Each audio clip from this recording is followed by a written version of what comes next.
les raccoons, j'espère que vous allez bien. Vous venez sûrement de le remarquer, j'ai changé le nom de la chaîne YouTube parce que Fiona, c'est très banal.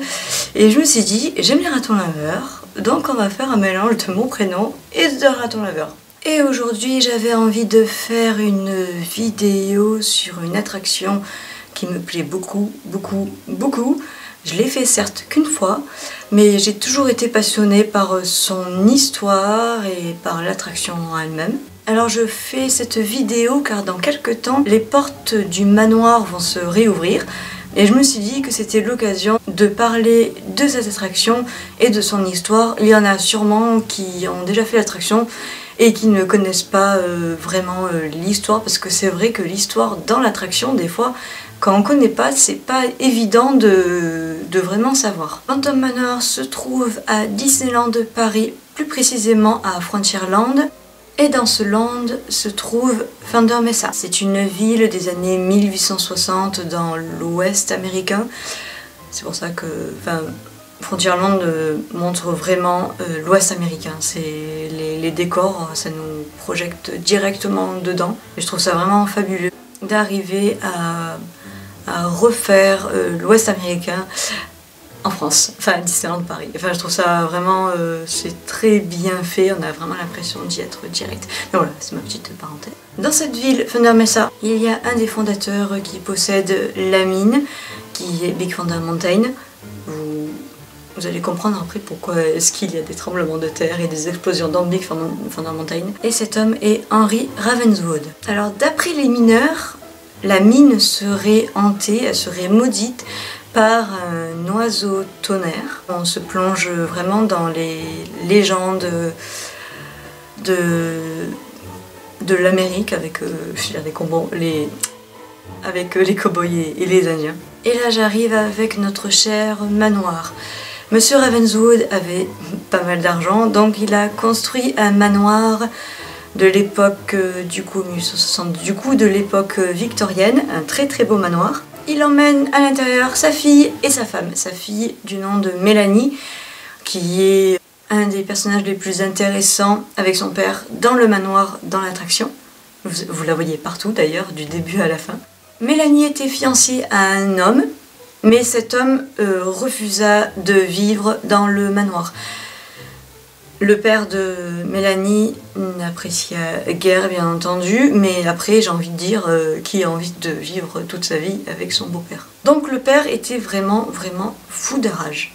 La veille du mariage, il y a eu un terrible tremblement de terre qui est provenu de la mine. Certains disent que c'est la malédiction de l'oiseau tonnerre, reste à confirmer. Et les parents de la fille, de la fiancée, sont morts dans le tremblement de terre, parce que le tremblement de terre a fait trembler tout Thunder Mesa. Bien entendu, le jour du mariage, il y avait les invités, mais il n'y avait pas le couple. La mariée s'enferma dans le manoir et elle attendit son mari depuis ce jour.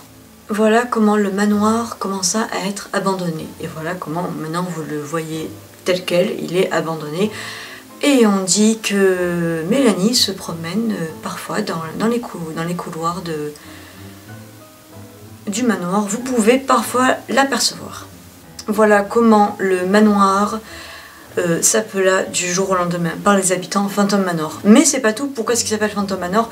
Parce qu'apparemment à l'intérieur, vous le voyez d'ailleurs dans l'attraction, à l'intérieur il y a Phantom. Donc Phantom c'est le père de Mélanie, qui est maintenant en squelette, en fantôme. Ce sont des employés de la maison qui ont été enfermés à l'intérieur et qui ont réussi à sortir, qui ont raconté qu'un esprit frappeur avait beaucoup de mauvaises intentions, et ils disaient, les domestiques, que c'était Monsieur Ravenswood. Concernant le fiancé, il a été tout simplement pendu par le père. Il y a également le fait que le père on renferme sa fille pour pas qu'elle le rejoigne, car on doit le rappeler, le fiancé n'avait pas envie de vivre avec toute la famille de Mélanie. Donc voilà, le père est encore furieux après sa mort.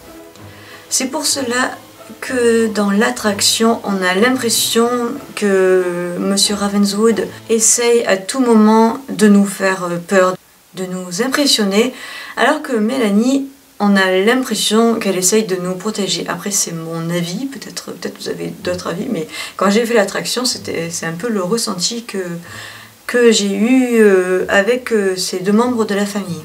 Voilà pour la petite histoire de Phantom Manor et pourquoi ce manoir est devenu d'un magnifique manoir à un manoir totalement abandonné. Je donnerai mon avis bien entendu sur l'attraction quand elle réouvrira, donc normalement d'ici, normalement c'est printemps 2019. Je ferai une vidéo sur mon avis, peut-être un vlog où je montrerai à l'intérieur, je verrai ça. Bien entendu, je vous le dirai avant. En attendant, portez-vous bien et on se dit à très bientôt. Salut tout le monde!